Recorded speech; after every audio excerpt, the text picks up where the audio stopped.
Thank you very much for the opportunity, Mindy, to be here today. I appreciate greatly the chance to talk with you about the work that we've been doing at National Geographic on the topic of food. Why don't you cut to the slide to this, put the slides up, please, if you could. So I'm going to talk with you about a series that we published last year across 8 months of the year called The Future of Food. And I will pivot at the end to a large piece we did on the disappearance of snowpack in the western United States. So I'm trying to come at this from two views, and we will all meet in the middle here on the stage. I think it's important to start here with this because this is actually a picture of me taken in the early 70s somewhere south of Portland, Oregon, as I was baling hay, earning money to go to college. And what is perhaps more significant is the picture was taken by Chris Johns, who was a college roommate of mine, who later became editor of National Geographic magazine, and the two of us conspired to produce much of what you see here today, including a cover story on soil, of all things, something that took 9 years for me to get through the system to get published. It took about as long to produce this story on soil as it does to produce soil itself. So, okay. And I think it's important for us to understand it. It's little understood, it's underfoot, and we take it for granted. But when you look at this picture here of this woman in Niger and the woman in China, I think it comes clear to you that the soil that you inherit will determine the fate of your civilization. And we are very lucky to have the soil that we have, and it also helps explain many of the headlines that we read in the world today.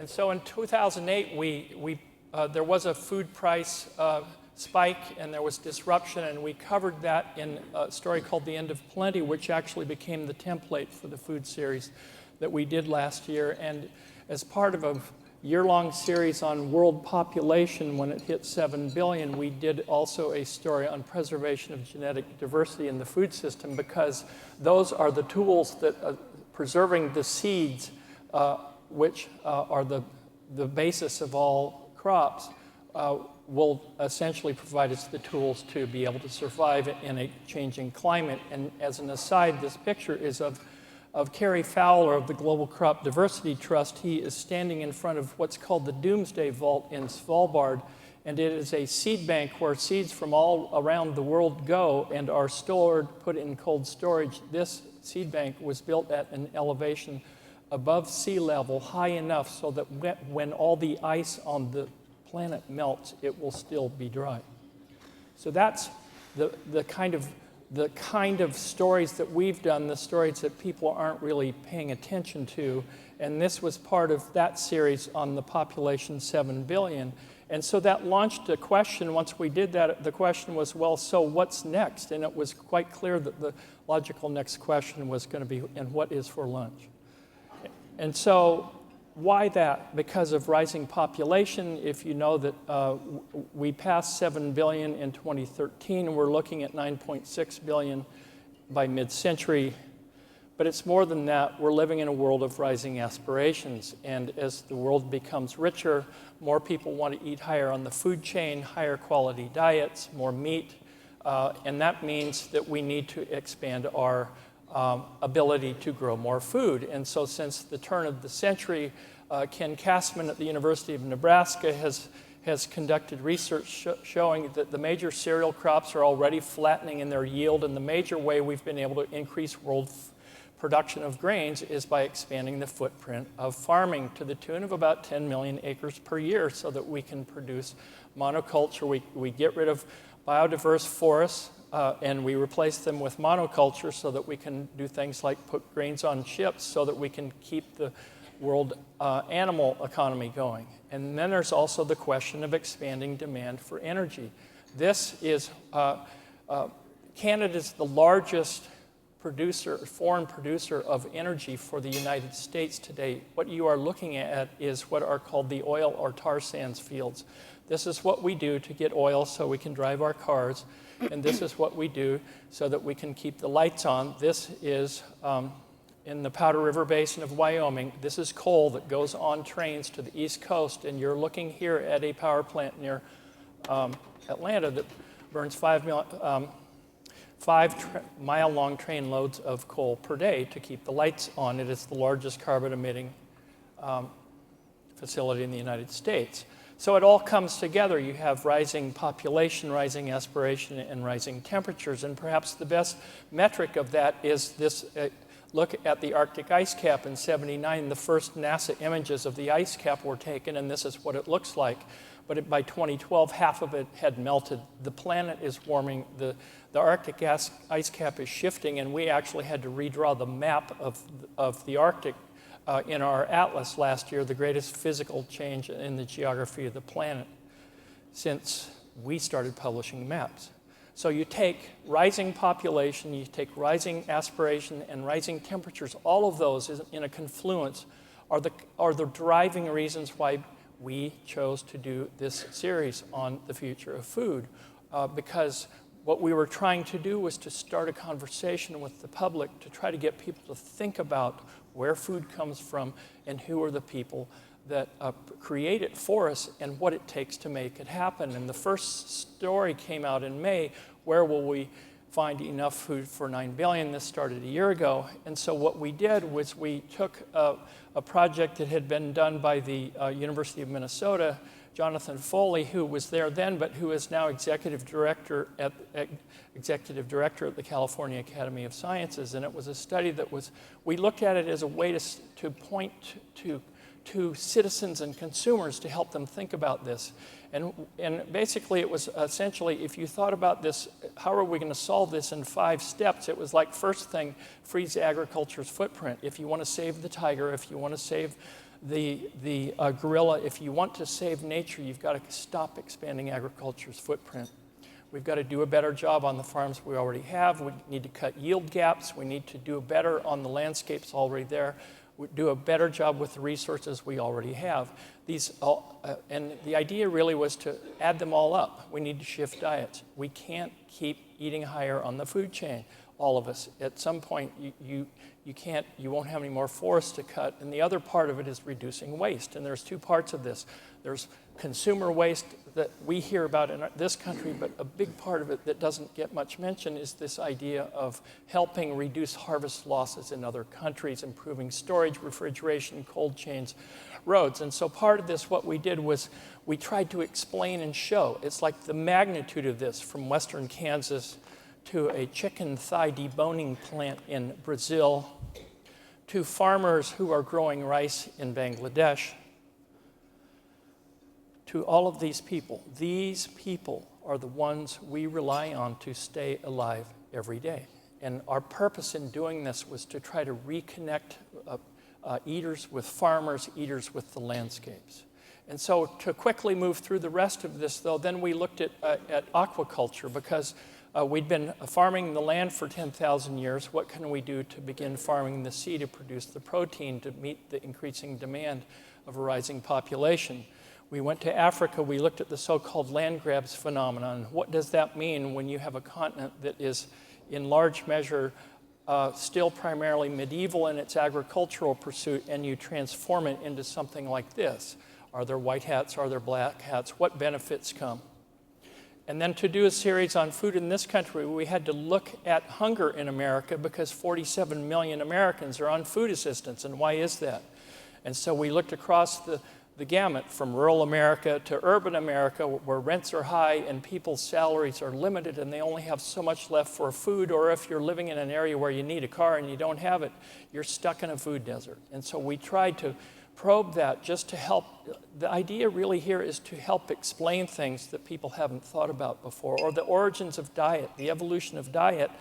We've heard about the Paleo Diet. Well, what is that? So we went back to visit the paleo, as it were, and whether it was these folks, but this was what we tried to do was to say these are the kinds of meals that these people have been having for thousands of years. What can we learn from them to produce healthier diets for ourselves?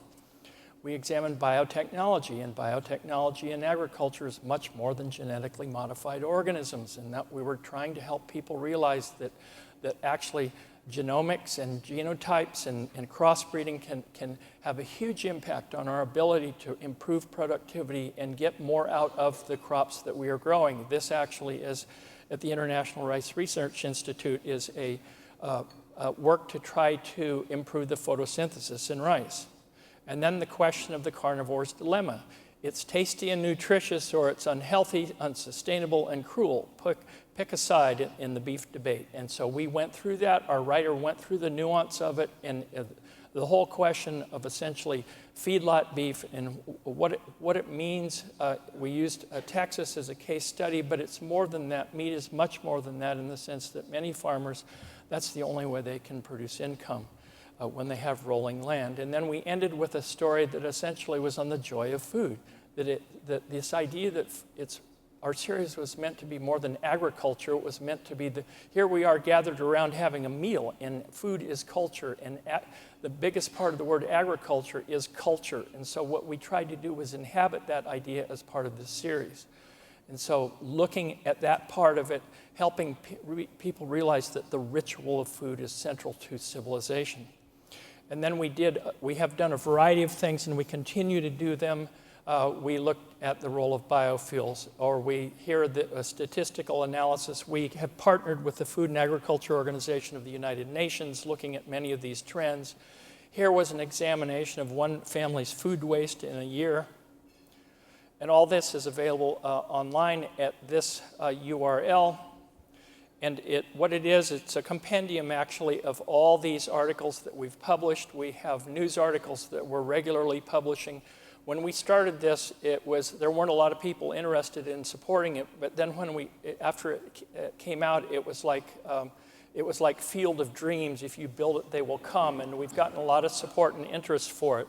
And so then we have bloggers. We have Jose Andre and Marion McKenna, amongst others, who are writing always on this subject. And if you have some of the local technology that's produced here in the Bay Area, if you have an iPad, you can get a free version of this whole thing downloadable at the iTunes store. It's a multi-year project.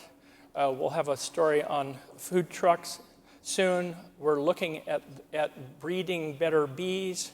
They are somewhat at risk. And we're going to be looking at the science of taste, food waste, food labor, the whole food labor chain from beginning to end, the origins of agriculture, and one I'm interested in is in vanishing aquifers. To pivot out of that then and to go towards our panel, so last October I was extremely interested in the idea of what happens to snowpack in the West. As a Westerner, I realized that the West was basically built on the back of snowpack. And so here is a picture. We did this story in October. We were here a year ago when the snows fail. What happens when places depend upon snow and the snow doesn't come? This is Mount Lassen last February, a year ago. There should be much more snow there. Here, Mount Shasta, Lake Shasta, Shasta Dam, the state's largest reservoir. In this state, most of the water is produced in the north and most of it is used in the south. This is representative of the hundreds of thousands of acres of farms that went fallow last year. It was all based on work from Philip Mote and others at Oregon State.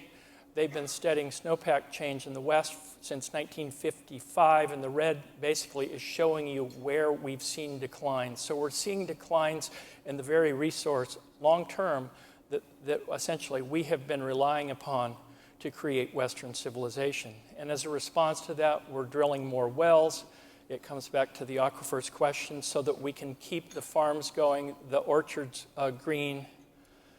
And it's not just California, it's also the Colorado River. This is Lake Mead, which if it were full at 29 million acre feet, could cover the state of Pennsylvania a foot deep in water, but it is less than half full now, and it is a supplier of water to Southern California, Arizona, and Nevada.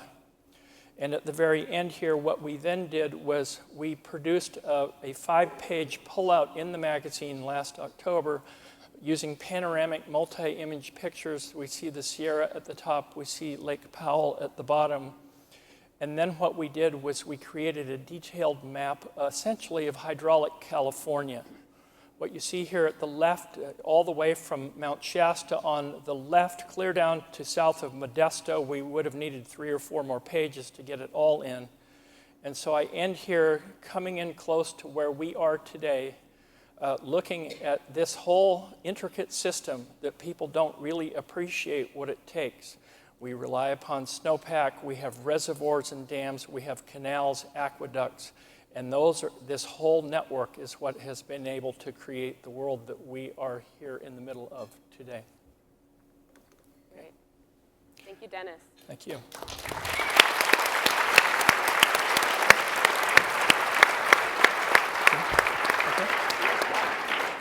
I'm Brooke Barton, Director of the Water Program at Ceres, and it's a real honor to be here with some of the best thinkers and a diversity of perspectives on this question today of how do we feed 9 billion people by 2050 without wrecking our planet and in a time of climate change. These are massive questions ahead of us, and Dennis has just taken us on a very fast journey through the complexities of these issues. For me, it's a bit of an emotional roller coaster. I mean, the enormity of the challenges ahead of us, the scaling of the solutions that are needed, and the fact that we can't forget that food is about family and community, and eating is a very personal act. But it's an act that, for many of us, has become depersonalized. The distance that we have in our day-to-day lives from the farmers that grow our food, not knowing where a lot of our food comes from, and frankly, a lot of the food companies from which we buy our food often not knowing exactly from where the food they buy is coming from. We really have some major traceability issues in a lot of the supply chains we depend on. So all these pressures coming together, it really is a reminder that we all have a stake in this. And I'm curious, Dennis, if you could talk a little bit about how this became a personal issue for you. Sure. Well, I was studying agriculture in college, and I was seeing that by the time I was in my ag marketing classes in the early 70s, that the mantra was to get big or get out, and that was a different situation than I was used to. And I had read a book by Wendell Berry called The Unsettling of America, Culture and Agriculture, and it helped me understand what it was we were dealing with. And he framed this issue for me eloquently in a way that I've tried to carry forward for decades. He said, it's not about the problems in agriculture, for there are many, but it is the problem of agriculture. And what I've been trying to do ever since has been trying to actually build that bridge between farmers and society and the rest of society, to help the rest of society understand that we take them for granted and that they play an unheralded role in our society. Absolutely. And Janet, you're Vice President of Science and Research at World Resources Institute. You and your team of researchers and scientists are really looking at this question of how we feed the planet sustainably in a very rigorous scientific way. You have a menu of solutions for us. You have the hard data. I want to hear, what's the path forward? So yeah, how do we feed sustainably 9 billion people, plus a few more, by 2050? So it's going to be easy, so I'll talk really slowly to fill the space there. I'd actually say that, all the sustainability issues I've worked on, and I've worked on many, this is probably the mother of all sustainability issues. It involves many of the issues that you work on here. And to actually, to answer that question, to meet that need requires a balancing of 3 needs. First of all, we've got to fill a 70% gap between the calories that are available today and to what will be available in 2050. So it's not just a distribution issue, it's actually a quantity issue. The second issue we've got to deal with is that we've got to lift millions of poor farmers out of poverty. So 2 billion people work directly or indirectly in the food sector. And it contributes about 3% of GDP, which is quite an indicator to you there that there's quite a few people that aren't getting a lot. And then the third need we need to meet, which is what you talked about, not only freeze the environmental footprint, we've actually got to reduce the environmental footprint of agriculture. So 70% of water withdrawals globally, 24% of greenhouse gas emissions, and the primary driver of deforestation and habitat loss. So to answer that, we've come up with a set of solutions that either meet those criteria by reducing the need for food or to increase the supply.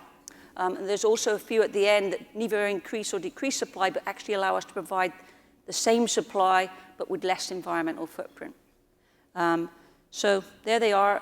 For each one, we're working through them now and actually quantifying the contribution to the 70% food gap, finding examples of where these solutions have already been implemented with success, and figuring out what conditions we need to put in place to scale them. So there's no silver bullet there, and which solution is relevant, which set of solutions are most relevant depends on whether you're a business, whether you're a country, or whether you're a state, and what your geography is.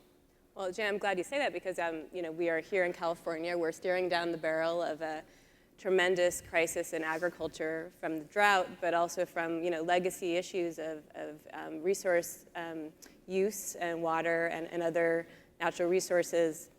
The future of California's agriculture is really in question, and so I'm going to give you a really easy question here. How do we apply your menu to some of those challenges? Yeah, so thinking about the menu and its application to California, I mean, historically, agriculture efforts in California have focused on actually increasing yield, boosting yield. And they've done it very successfully, but in an unsustainable way, using large amounts of water, large amounts of fertilizers and chemicals. And the crows are really coming home to roost on that. So I'm actually thinking, from a perspective of the global problem of this sort of 70% food gap and how we fill it, some of maybe the best contributions that California can make might be on the food demand side. So take the issue of food loss and waste. 24% of food between field and fork are lost globally in terms of calories. And in the US, it's a little bit more. It's about 42%. A lot of it is kind of at the stage today. I don't know what kind of waste went out here on the trays, but it was quite a lot. So if we could just cut that in half, if we could just cut food waste in half, it would fill the calorie gap, the 70% gap, by 22%, almost a quarter. And it's, food waste is wasted land, wasted water, wasted greenhouse gas emissions, and wasted money. So let's get on it. The second one I want to talk about is shift diets. So globally, there's this sort of homogenization, this convergence of diets that are happening as we speak. People are converging on the Western diet that's high in animal-based products, high in refined carbohydrates and added sugar. And 1 in 2 people globally now do not eat a nutritionally balanced diet. Either they're getting too much, too little, or the wrong stuff. So we're recommending 3 types of shifts. So the first one is to reduce the consumption of animal-based products. So don't go running for your burger. We're not advocating that everyone become vegans or vegetarians. We're just talking about reducing some of that consumption. And it turns out that in most countries, the average per capita consumption of protein is significantly more than recommended dietary recommendations. So in the US, it's 63%. On average, the average adult American eats 63% more protein than they actually need. So there's quite a lot of room there to bring that down without you worrying about protein deficiency. The second shift is to reduce the consumption of beef specifically. So what's our beef with beef? Beef, it turns out, is one of the most inefficient ways to sort of produce both calories and protein. So 1% of the feed that goes into cattle comes out as edible human protein, just 1%. Compare that to about 9% for pork and 11% for chicken. So beef requires huge amounts of land, huge amounts of water, and also produces a large amount of greenhouse gas emissions. In fact, if cattle were to declare themselves as an independent nation globally, they'd rank number 3 after China and America in terms of greenhouse gas emissions. So just imagine the cattle country showing up at the Paris conference. I wonder what kind of position they would take. And I bet you they'd advocate reducing consumption of beef. The third shift that we're advocating is It's to just reduce overconsumption in general. So there are actually now more overweight and obese people in this world than hungry people. In fact, it's 2.5 times as much. So 1 in 3 people globally are overweight, and 1 in 10 are obese. If we can sort of cut that down, there'll be a massive economic benefits. The economic costs of obesity have been estimated about $2 trillion globally. That's up there on par with armed conflict and the use of tobacco. Wow, Janet, So one more I'm going to mention. I've got to talk about bioenergy competition, avoid bioenergy competition. So a third of the cropland in the US is used to grow corn, of which about a third is used to use for bioenergy. We absolutely need to not have bioenergy competing in the food chain. It's just unsustainable. If we could take bioenergy out of the food chain, we'll close that gap another 11%. Thank you. So we've got a lot of menu items that we're already kind of putting out there for us to think about. We'll get into the how of these big questions in a second, but I want to turn it over to Miles Ryder, chairman of Driscoll's. Janet's really looked at this demand side question, but you and your family have run a strawberry berry company headquartered here in California for generations. It's now a global entity, and Driscoll's is a grocery store brand that we all know, and these berries are sold around the world. I really like strawberries, and I just learned recently a lot more about them. I was out on one of your farms yesterday, but what I took away from it, among other things, was that we really need a very specific climate, very specific soil conditions, very specific water conditions to grow these berries. And we're in a moment, not just in California, but elsewhere, where we're finding ourselves facing tremendous constraints, particularly on groundwater. How does that affect how you're thinking about these issues in your business? What changes has Driscoll's made in its business, recognizing these trends? Well, so I'll kind of take this to micro, but it connects to really all the same themes. In berry production, especially strawberries, more than anything, you farm the climate. We have very specific needs. The native germplasm came from the coast of Chile and the coast of California on strawberries, so I'll concentrate on that. The other berries are similar, but not as extreme. So it's a very specific environment that allows for long production, good yields, and what would generally be considered high-quality berries come from conditions like the west coast of the coastal valleys of California. We actually produce berries now in 21 countries, and of all those places, they're generally similar, and I just say none of them are quite as good as California, and not just because that's where I'm from. But so as we're based in Watsonville, which is 100 miles south, and our little valley there is called the Pajaro Valley. We do farm in other coastal valleys of California. And we really need to be there. We don't have a mobility choice. And so really prior to the drought, we adopted, I think it was in late 2000, it was 5 years, well, late 2009, and formally adopted to 2010, taking the microcosm of the Pajaro Valley and deciding let's do it at home first in this little valley and see if we can bring our aquifer into balance. And there'd been an argument going on for decades about even whether we had an overdraft issue or not.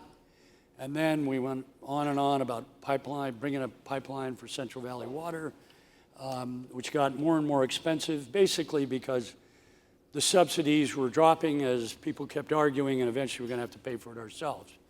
And really, I think beneficially, this pipeline got dropped, and that really spurred us to action, which really the action was really just a kind of leadership. had 3 points. One, that agriculture really is important to our valley. It's important to California. It's important to the coastal valleys. And it's important to the people of the country and the world, I might add, because it may not be that big a part of the economy, but it's where our food comes from. So we made this declaration publicly that agriculture, it was really important to preserve agriculture in our valley. And this could be replicated, hopefully, but we were going to work on something that was near and dear. 2, that the imported water solution was non-viable, so we had to live within our means. And 3, that we were a big part of the problem, which meant we had to be a big part of the solution. And it was really kind of the 3rd point that was liberating, because the practice up to then was arguing who gets what, and is there really a problem, and one crop against the other, our couple towns against the farms. And this all goes on all over California and other parts of the world as well. The declaration of we know we're part of the problem really seemed to change the mood. And so we've really been putting the pieces together, and with some progress, not as much as I'd like to see, in terms of making this valley, which has probably slightly better resources, water resources, than a lot of other areas, but is still in overdraft, that we could see if we could bring that into balance. Well, we can bring it, it will come into balance, because if we run out of water, we're going to have to stop doing what we do. But we wanted to bring it into balance in an environment in which it was still a viable source of agricultural production. So that has been, we called it, gave it a nice safe name, the Community Water Dialogue. But it has resulted in wiring the whole valley to create a common measurement system with a common set of metrics. So the farmers who compete in all kinds of other ways could not compete with water. We said, let's compete on the quality of our food, the efficiency of our operations, but let's not compete on, if I can figure out a way to save water, I want you to know about it. So we've got that started, and it's working. We've seen some savings, even in the face of the drought, that our conversion of basically water into fruit has improved. It has been improving actually through decades, primarily through genetic improvement, and then slightly better farming practices in general. And now we're getting improvement with actually much more conscious use of water. And that actually improves the quality of the fruit, and you can do it without losing yield, which has been an awakening. We're working on recharge. That's going to have to be the key to supply in our valley. And I do believe we're going to have to take some land out of production and convert it to a higher and better use, which is actually recharge. And so I do think that I think we're going to achieve our goal. We want to do it before 2040, which is the date prescribed in the Groundwater Management Act in California that was put into law last August. And I think California can do the same thing. It'll be easier for us, but it'd be a good, in this one little valley. We have interests in other areas, but I think that maybe can help others if we can keep moving forward. If we have a drought like this, that's a different story. We do need it to rain, yes. And I just want to kind of recap a couple of things that you said, because I've always been impressed with your candor, and that is really what brings a lot of people to the table to collaborate with Driscoll's on these issues, that agriculture has been part of the problem. It's time to be part of the solution, and that really is a catalytic statement in the context of the Pajaro Valley, but also I think more broadly in California and elsewhere. And this notion of even considering putting land out of production, perhaps temporarily, perhaps for a long time, to manage water issues, that is at the crux of a lot of the fears we have that we're seeing in agriculture in California. But that leads me to another question, and you mentioned the groundwater legislation. We were really impressed to see you, Miles, and Driscoll's last fall and summer coming out publicly in favor of the California groundwater legislation that was being promoted by the governor, and which really represented, California was really the last state in the West not to have comprehensive groundwater management legislation. And agribusiness, not surprisingly, was not being particularly supportive of the legislation, though I think we're seeing some shifts there. But you came out and said you stuck your neck out. Why'd you do that? I think it's really to do with the length of your point of view. Yeah. So, for whatever reason, I tend to look out in at least one generation or two. Maybe it's partly my background. I've got kids in the business, but I feel the same way anyway. And if you look far enough out, it's in public interest, and it's really in agriculture's interest to get after groundwater. I mean, California is the only Western state that didn't have groundwater management. And we're long past the day where this state can expect to have an attractive future if we don't take care of our groundwater. So I think I didn't get a lot of flack, actually. I think there were a lot of guys that felt the same way, but they didn't want to say it. Well, thank you for saying it. And thank you for also being a part of our policy coalition here in California, Connect the Drops. Driscoll's and a number of other companies here in the room have been working with Ceres on elevating the message from the private sector that long-term solutions to California's water security are critical for business, and groundwater management is one of those key pieces. I want to turn back to the group here, though. We can kind of zoom out a little bit from California and think about some of these challenges we've talked about, overuse of water and groundwater depletion, certainly, but also eating high in the food chain, food waste. I mean, we're talking about big changes in human behavior. We're talking about billions of consumers, billions of farmers, actually. I didn't realize we're talking about farmers in the billions. So many individual decisions. How are we going to possibly make a dent? How are we going to change farming practices? How are we going to change eating practices? What do you guys think are kind of the key drivers for that change? And how does that relate to this group here? Can I continue on the groundwater theme? Because I think it's irrelevant. I mean, one question I have as someone who's interested in 2040 is a long time out, right?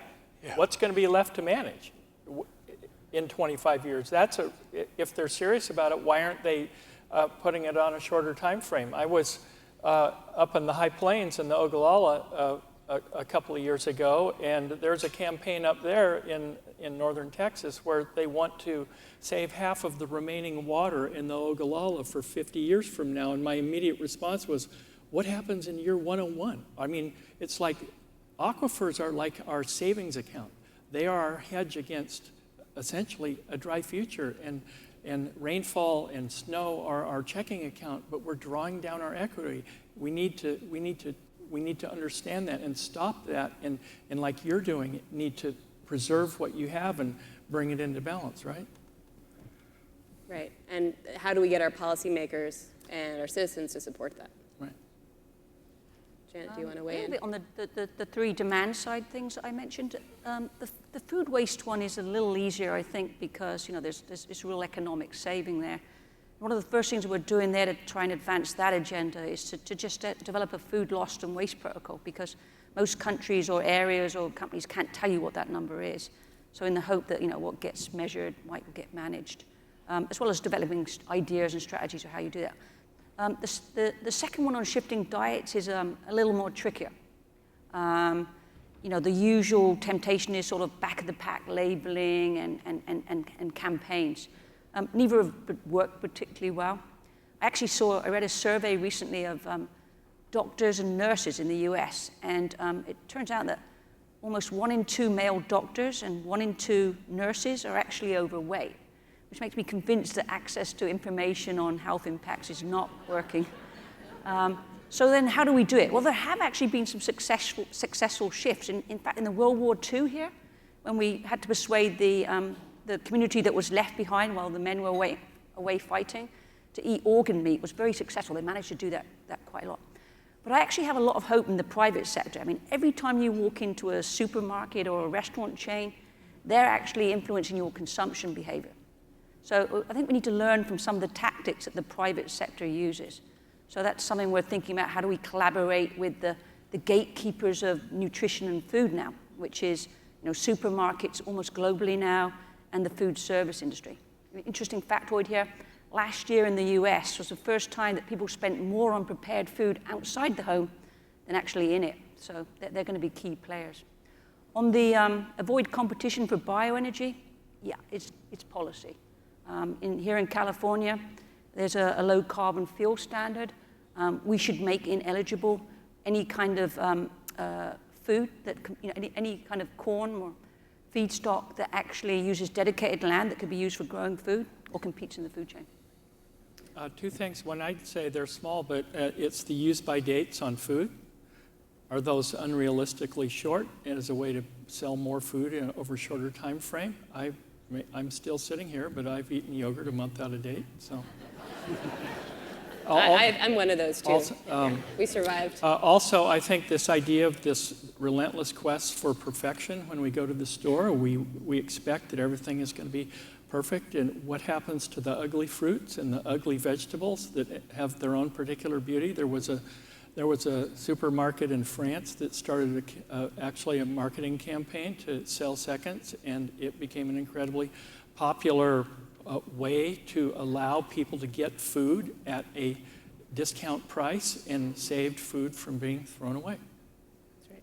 Miles, how about on the supply side? What do you? I actually have I think there's huge opportunities in the food waste and the diet changes being mentioned. But I think what we need to do on the plant food side, which is the business I'm in, is make it better. I think there's less to be gained in like selling the culls than there is in actually, especially fruit, having it taste better.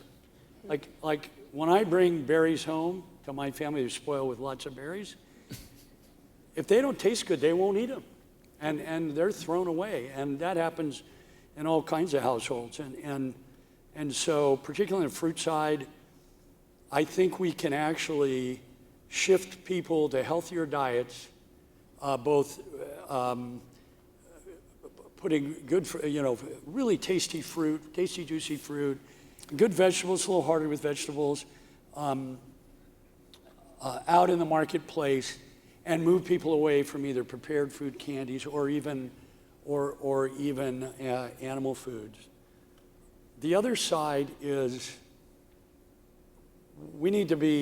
there's a real challenge to the culinary world to learn how, and there's a lot of progress. I thought the lunch today was pretty good, is to get... Were those your strawberries, were they? Yeah, they were actually. Yeah. But to get more creative with the plant foods than animal foods. I think the animal food is kind of a cop-out for poor chefs. And you really see it... Everyone tweet that. I like that. ...changing in a lot of really high cuisine, too. That the famous chef, Alain Ducasse, who's at Plaza Athénée, he's just reopened and has no meats on the menu. You go into this $1,000 meal and you don't have any meat choices. You do have fish, but the rest of it's all plant-based. Miles, I heard you quoted somewhere saying that water should cost at least as much as gasoline. Do you think that pricing is part of the solution? Well, I hope I didn't say that exactly, because, the water's too cheap. Yeah. And we're really mining water. So it's the same thing we're doing with most carbon sources, or all carbon sources, is we're using stored resources. So the replacement cost isn't built into the price. So I do think I'm a strong believer in water being more expensive. So I'd much rather make choices for economic reasons and regulatory reasons. And the really inefficient users of water, as it converts into what consumers value, would have to be much more careful, be in areas that are more suitable. So, yeah, I don't know, this, how you do it's a little bit tricky. But on the other hand, I would also say we need a carbon tax.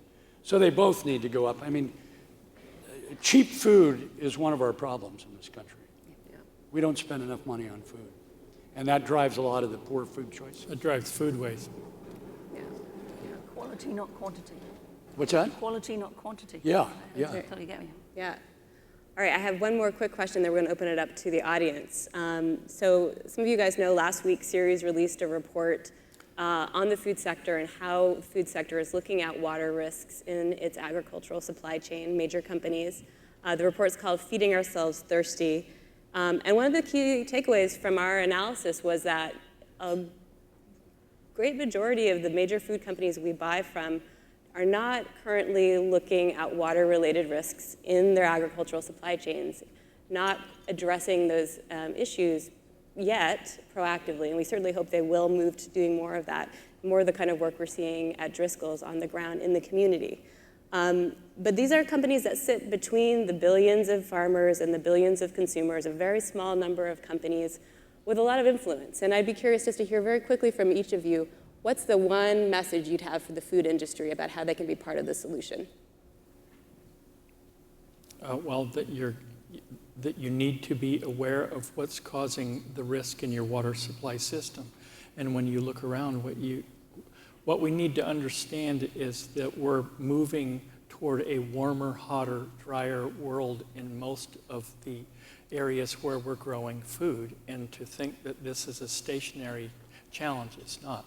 The risk is only going to become more extreme, so we need to be paying more attention to how we're going to be doing business in this warmer, drier world. It's the projections for the West, for example, this is really only at the beginning of a long-term trend. Right, Janet? I sort of look at it from the perspective of a food company or food manufacturing company, and I think kind of key now is sustainability of the supply chain. And you know, many food companies, they don't know where their raw materials are coming from. They don't know what that farmer's conditions are. So traceability is going to be really important. And the second thing I sort of say is once you've got that traceability, particularly if you're sourcing from developing countries, you know, you've got to think about the mutuality of sharing of the benefits along the value chain. Because a farmer gets the least right now and does the most work. So how do you deal with that? And it's in companies' interest to do that because farmers are leaving the fields because they're just not making enough money. So you've got to help keep them there, which requires sort of these long-term relationships. So I'd say secure your supply chain, make sure it's sustainable and fair, you know, for those key raws that are important to your company. Any final words? I'll speak to the retailer. They can have a real influence. I'd really note Whole Foods and Costco as being they're actually really knowledgeable back down the supply chain. And they've set some standards that they stick to. So worst thing is retailers set standards and not stick to them. Because then if we know what they really care about, then we can and are willing to stand behind and pay for it, then we can do it. Because there is always a lot of pressure to deliver it, you know, the lowest cost possible, and that starts driving actions that are short term. So I do think that for like the produce side of the business, retail really drives a lot of the decisions, so they can help elevate the game here. All right, thank you. All right, we're going to open this up for a couple of questions. We've got microphones on either end. We've got some folks here. Let's see who can get to the microphones quickest. And everybody, please state your name, affiliation, and make sure to ask a question. Yeah, especially you, Rich. You got me. This actually isn't part of the question, but I just want to thank Ceres for this, I think, very extraordinarily panel. I became a vegetarian in 1973, I think, after I read Diet for a Small Planet. And ever since then, I always thought that the most important political act that anybody could ever take in terms of Earth sustainability was making decisions about what and how they eat. So that this panel, I think, has a lot to inform the future for how Ceres thinks strategically about the impacts that it could have. So that's my statement.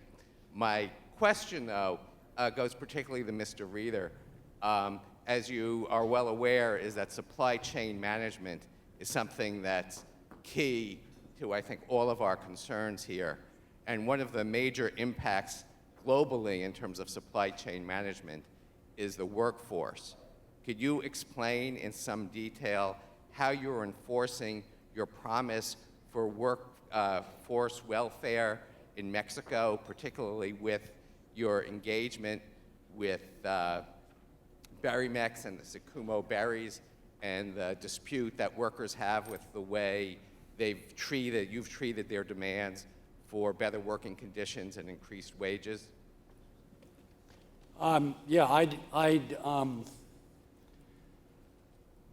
really proud of what Berrymex does, and I would love to see it publicized accurately. And so I would encourage people, if they could find some way of getting at the reality of that, which is pretty hard to do. It's really a lot to be proud of there. Now, and if you want later, after to get together on this, that'd be fine. But I think there's great opportunities.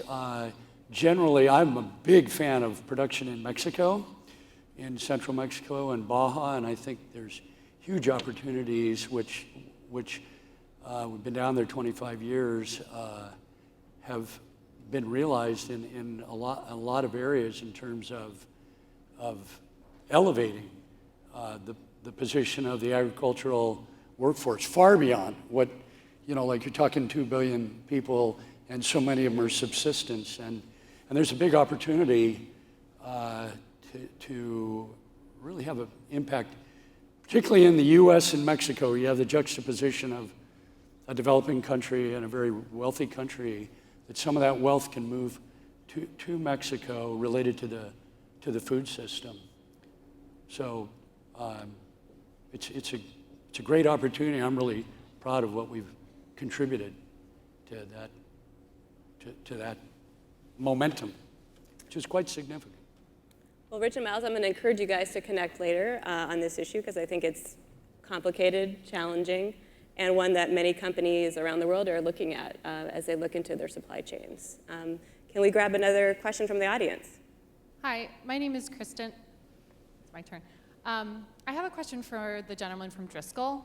I have read some concerning reports about fracking wastewater contaminating some of the water used in farming in California, and I was wondering if Driscoll has taken any steps to look into whether the water it uses has been contaminated at all by fracking wastewater. Thank you. So fracking water or produced water. What's that? Fracking water from fracking wells or produced water from oil wells has been, at least in Southern California, in some cases sold to agricultural producers. And I don't know if the question was, have you guys been tracking that issue, and is that an issue in where you're producing? Yeah, I don't know a thing about it, but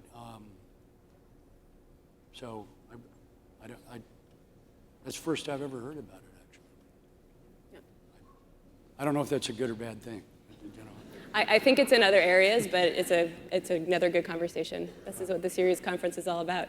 All right, one more question, then we're going to wrap up. How about me, since I'm standing over? Oh, go ahead. Okay. All right. Great. Looking at sort of food sustainability in the food ecosystem in a more holistic way, how do we as investors and companies break down the silos? Because I think in many ways we look at food through a nutrition lens, responsible sourcing lens, labor standards in the agricultural supply chain, commodity speculation. What lens, what catalyst, what issue can we look more holistically at what catalysts can drive us to look more holistically and really sort of break down those barriers? So I can give you a quick answer, Lauren, from my perspective, and I think others could weigh in. And I think your question really gets to, there are so many different environmental, social challenges, risks, opportunities tied up with food production. As an investor, when you're looking at a food company, how do you prioritize, understand the materiality of those issues? How do you engage? I think one really important cross-cutting issue Janet mentioned, which is traceability. Having more traceability in our food supply chains actually gives analysts and investors a set of information that they can ask that can really help to hone in on where the bigger risks and impacts are. But without that traceability, it's very hard to understand the opportunities for action by companies. So that's a big focus that we have at Ceres. I don't know if others want to weigh in on what to prioritize. I'm going to go one step up and move up from the food chain to the energy chain. And I think that one thing we need to keep in mind is what kind of agriculture we have is going to be determined by what type of climate we have. And if in fact we're able to transform the energy system radically, I'm very intrigued by this announcement of batteries. And all of a sudden, what you're able to do is you're able to start moving to solar and wind, and you're getting rid of grid intermittency. And that's a huge thing if you're trying to shift the power, the energy system away from the heat trapping fossil fuel producing gases. And that's one of the most important things. If you're trying to look out generations and what kind of world my kids are going to inherit and pass to theirs, the question of limiting these carbon emissions is so important because it's got such a huge impact on everything, including food production. To the Uber issue, back to climate. Yep. So maybe I just sort of say, a holistic approach is really needed for this sector. So I think just sort of thinking about it, not just from the supply side and how do you boost yields, but looking at it also from the demand sides is really important. And also thinking about the sort of multiple issues, because for me, the sort of the 5 material issues, in meeting that sort of food gap challenge, is water. It's about land. We can't extensify into any more forests. We need to keep those forests, not just for carbon, but also because they regulate the water cycle that we need for agriculture. So, and then there's the greenhouse gas emissions. And then there are also human rights issues. There's forced labor in many of the supply chains that you eat the products from. And then, of course, the low income issue. So we are trying to sort of, with the menu item, try to develop this more holistic approach. And as I said, it's this great balancing act. It is. And I want to just acknowledge that we're at the end of our time here. This conversation, I know, could continue, and I hope it does continue off stage. We've had a really rich menu of ideas on how we can solve for a more sustainable and well-nourished planet, and I hope you guys all have something to take back with you. Please join me in thanking our terrific plenary speakers today.